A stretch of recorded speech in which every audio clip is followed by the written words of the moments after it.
apa kabarnya nih kalian semuanya? Semoga kalian semua sehat ya. Kembali lagi nih bersama saya Rini Santika di channel Risa Bercerita. Kali ini saya akan menceritakan alur film India yang berjudul Kuda Hafiz. Film ini menceritakan seorang suami yang rela menjadi buronan dan hampir mati diserang mafia karena ingin menyelamatkan istri tercintanya. Film ini juga dirilis pada tahun 2020. Wah, berarti masih agak hangat ya, Besti. Nah, daripada kalian penasaran nih, langsung aja yuk ke alur ceritanya. Di awal cerita, kita diperlihatkan seseorang yang sedang berada di kantor kepolisian Nur Asabah Arab. Pria itu bernama Rajesh. Dia berasal dari India. Terlihat dia sedang mempunyai masalah besar di sana. Kemudian dia didatangi oleh Dewan Wakil Kedutaan Besar India yang bertugas di sana. Pria itu bernama Fikar. Kedatangannya bermaksud untuk membantu warganya yakni Rajesh yang sedang terkena masalah di sana. Fikar berkata membereskan masalah di negara orang itu tidak semudah membereskan masalah di negara sendiri. Tetapi sebagai Dewan Wakil Kedutaan India, dia siap membantu warganya dengan semampunya. Maka dari itu, Rajesh harus menceritakan dengan detail dari awal permasalahannya dimulai. Jika terbukti tidak bersalah, maka Fikar siap meyakinkan polisi Arab dan memulangkan Rajesh ke India. Rajesh selalu mengatakan ia hanya ingin Pujaku kembali dan mulai bercerita. Nah, siapakah sih si Puja ini dan ada apa dengan Puja? Mari bersama-sama kita saksikan. Cerita berpindah ke awal mula Rajesh bertemu dengan Puja. Mereka dijodohkan oleh kedua orang tuanya masing-masing. Terlihat saat pertama kali Rajesh melihat Puja, dia langsung terpesona oleh kecantikan Puja.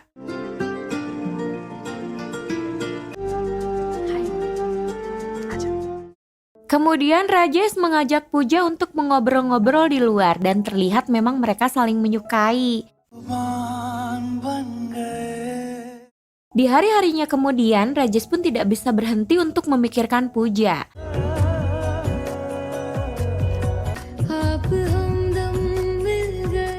Lalu Rajesh yang sudah ngebet, dia segera ingin melamar Puja dan akhirnya mereka pun menikah.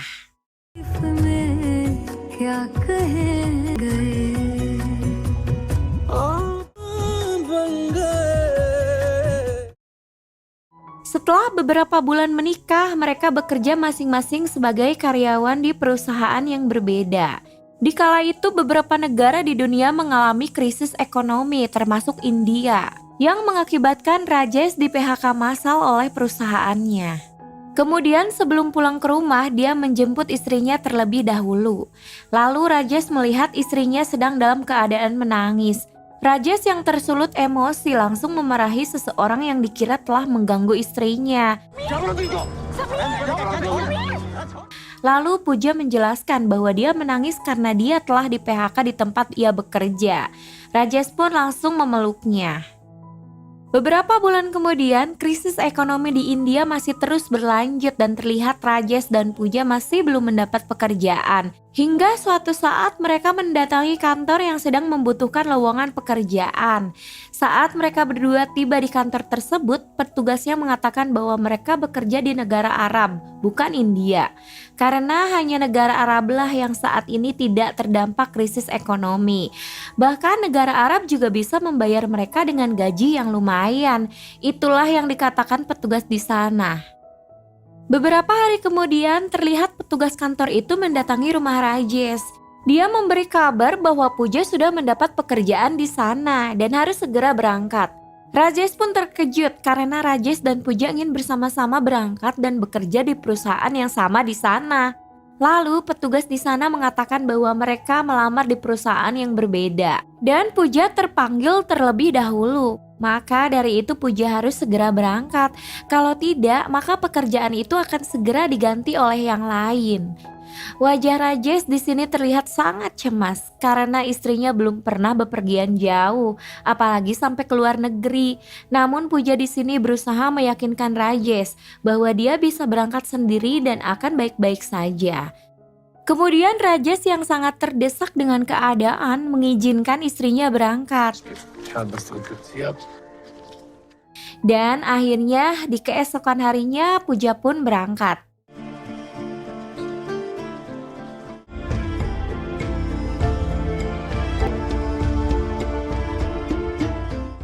Setelah beberapa hari Puja berangkat, Rajesh belum juga mendapatkan kabar dari Puja. Hingga tiba di suatu hari, Rajesh mendapat telepon. Setelah diangkat, yang menelpon ternyata adalah Puja.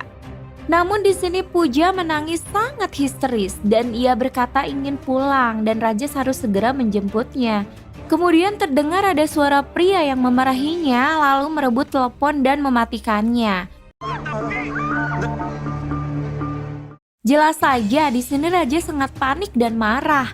Rajesh pun membawa polisi untuk mendatangi kantor yang membawa Puja bekerja. Kemudian petugas di sana menjelaskan bahwa Puja tidak ada di lokasi penjemputan saat petugas PT di sana menjemputnya. Dan PT di sana pun tidak mengetahui di mana Puja berada sekarang. Lalu polisi memberi saran agar Rajesh segera pergi ke sana untuk mendatangi Dewan Kedutaan Besar India dan meminta bantuan polisi setempat. Tak banyak berpikir, Rajesh pun akhirnya langsung cus berangkat dari India ke Noman. Setelah sampai di sana, Rajesh menaiki taksi yang dikendarai oleh Pak Usman. Kebetulan Pak Usman juga bisa berbahasa India dan Rajesh pun menanyakan alamat tersebut. Lalu Pak Usman menjawab bahwa tidak ada alamat itu di wilayah Noman. Rajesh juga mencoba menelpon nomor yang tertulis di sana, namun nomor telepon itu tidak bisa dihubungi. Lalu ia mendatangi kantor Kedutaan Besar India dan menceritakan masalahnya. Dan petugas di sana menjawab bahwa ini adalah masalah yang sangat serius dan harus ditangani langsung oleh wakil dewan, yaitu Pak Fikar. Namun saat ini Pak Fikar sedang berada di luar kota. Rajesh terus memohon untuk bisa segera membantunya. Dan kemudian petugas itu akan secepatnya memberikan kabar jika Pak Fikar sudah datang. Kemudian Rajesh mendatangi kantor polisi dan meminta bantuannya. Namun sayangnya polisi itu tidak dapat membantu warga negara asing sembarangan, apalagi tidak ada bukti yang kuat. Kemudian Rajesh mempunyai ide untuk melacak nomor yang tidak bisa dihubunginya itu dan meminta Pak Usman agar mengantarkannya ke kantor layanan provide di sana. Usman pun hanya memberikan alamat kantor tersebut dan ia tidak bisa mengantarkannya ke sana karena dia ada urusan. Lalu Usman berkata, jangan sungkan untuk meminta tolong kepadanya. Keesokan harinya Rajesh mendatangi kantor itu dan mencoba melacak nomor yang tidak aktif itu. Lalu kemudian dia mendapat kabar bahwa pemilik nomor itu bernama Farfaj Al-Jiraji dan ia beralamat di kota Jipia Baitul Sef. Kemudian ia langsung mendatangi kota itu. Setelah sampai di kota itu, dia menanyakan ke beberapa orang yang berada di sana. Namun orang di sana tidak satupun yang mengenal nama Farfaj Al-Jiraji.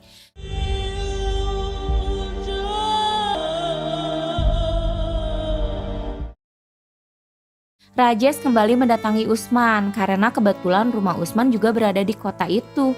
Usman pun mencoba menanyakan perihal orang yang Rajesh cari ke teman dekat Usman.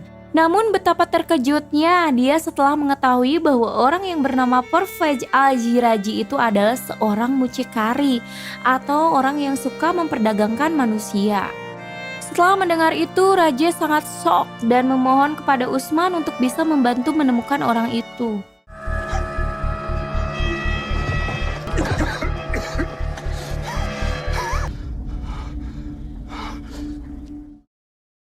Lalu Usman mengantar Rajesh ke beberapa tempat yang suka memperjualbelikan wanita. Rajesh berpura-pura memesan wanita di sana. Beberapa tempat telah ia datangi, namun nihil, tidak ada Puja di sana. Hingga tiba di tempat yang terakhir dan betapa terkejutnya Rajesh ketika ia melihat foto Puja di daftar pesanan wanita di sana. Dan lebih sakitnya lagi ketika Rajesh memesan Puja, pelayannya tersebut mengatakan bahwa wanita itu sedang melayani tamu lain dan tolong menunggu sebentar. Ketika melihat Puja keluar, Rajesh sangat syok karena melihat Puja yang sangat lemas dan memar di sekitar badannya. Rajesh pun tidak bisa lagi menahan emosinya dan inilah yang terjadi.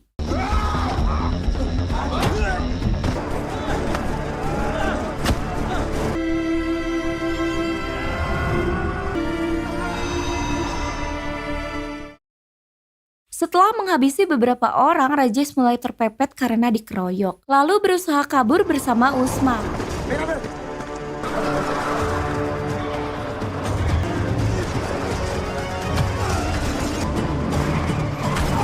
Namun di sini Rajesh harus menabrak mobil lalu tak sadarkan diri.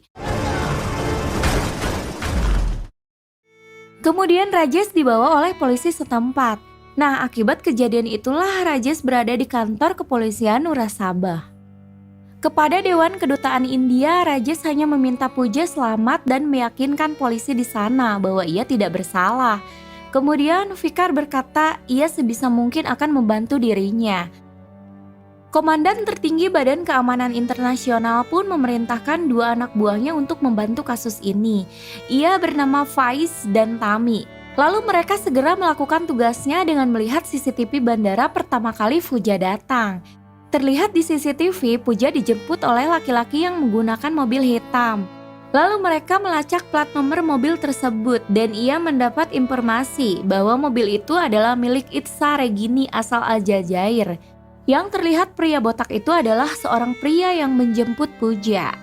Di scene lain, Itza Regini mendapat kabar bahwa polisi telah mencium namanya dan ia harus segera menyingkirkan Pooja.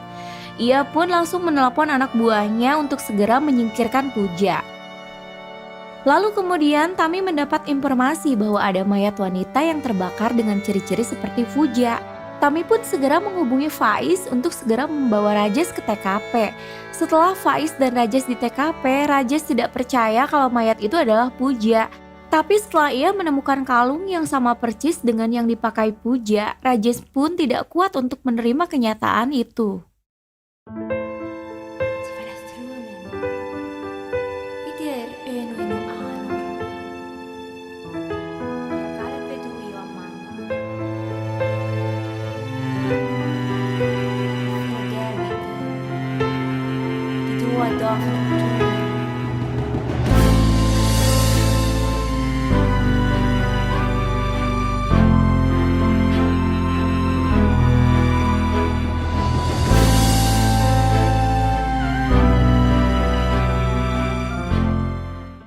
Setelah beres memakamkan istrinya, ia diantar oleh Faiz ke bandara untuk dipulangkan ke India. Dengan raut wajah yang penuh kekecewaan, Rajesh pun tidak berkata sedikit pun. Berpindah ke Tami, dia mendapatkan hasil otopsi tentang mayat Pooja, yang hasilnya tidak cocok dengan Pooja, yang artinya mayat itu bukanlah mayat Pooja. Lalu Tami menghubungi pihak bandara untuk menghentikan pemberangkatan atas nama Rajesh. Namun pihak bandara berkata pesawat yang menuju India itu sudah terbang dan tidak ada penumpang yang bernama Rajesh. Rajesh pun terlihat tidak pulang ke India, melainkan kembali ke Oman untuk membalaskan semua dendamnya ke Itza Regini. Dengan berpura-pura menjadi wanita yang berumur 20 tahun, Rajesh mengirimkan website untuk melamar pekerjaan kepada Itza. Lalu kemudian Itza pun memberi lokasi untuk segera datang ke tempatnya. Di sini terlihat Rajesh sedang bersiap-siap bersama Usman untuk menghabisi Itza. Rajesh berpesan kepada Usman jika ia gagal dan meninggal maka kuburlah aku di samping kuburannya Pooja. Dengan menyamar menjadi wanita bercadar, ia pun berhasil masuk untuk menemui Itza Regini. Lalu kemudian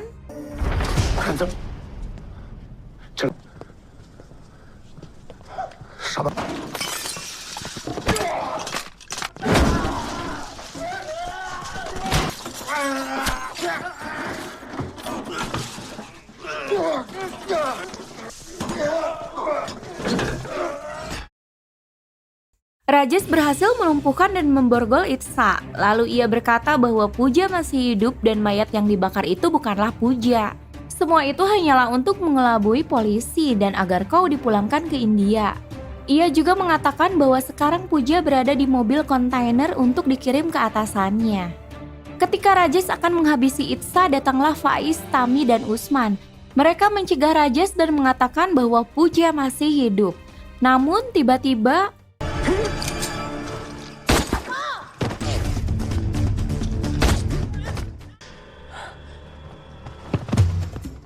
ya, besti-besti, ternyata di sini Faiz adalah pengkhianat dan bekerja sama dengan Itza. Rajesh pun berhasil menemukan mobil kontainer yang berisi Fuja dan wanita lainnya. Lalu ia segera membawa ke markas besar kepolisian di sana. Setelah Faiz membunuh Tami, ia menelpon kepada komandan tertinggi bahwa Rajesh telah membunuh Tami. Dan ia meminta bantuan untuk segera memberikan bantuan untuk penembakan terhadap Rajesh. Faiz lalu mendatangi atasannya yang bernama Pervez Al-Jiraji dan terlihat mereka sangat akrab dengan Pervez. Beruntungnya seseorang yang sedang menyamar berhasil memoto Faiz dan mengirimkannya ke komandan tertinggi di sana. Dengan penuh perjuangan, Rajesh akhirnya bisa sampai ke kantor pusat. Kemudian ia ditangkap dan diborgol. Seseorang mendatangi komandan meminta izin untuk penembakan Rajesh. Namun komandan yang telah mengetahui bahwa Rajesh tidak bersalah dan Faizlah yang bersalah juga seorang pengkhianat memberikan perintah untuk tidak menembak Rajesh. Kemudian datanglah Faiz dengan songongnya ia akan segera menembak Rajesh. Namun inilah yang terjadi. Karena komandan telah mengetahui semua kebusukannya Faiz, ia menyuruh untuk melepaskan Rajesh dan mempersilahkan Rajesh untuk menghabisi Faiz.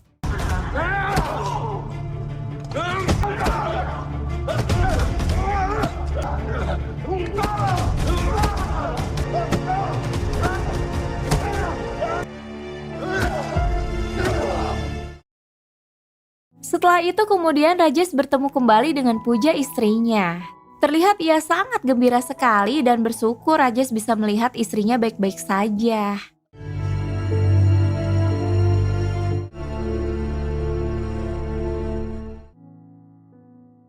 Lalu kemudian Rajesh pun berpamitan dan berterima kasih kepada Usman. Dan film pun tamat para besti-besti. Itulah sepenggal alur film yang berjudul Kuda Hafiz.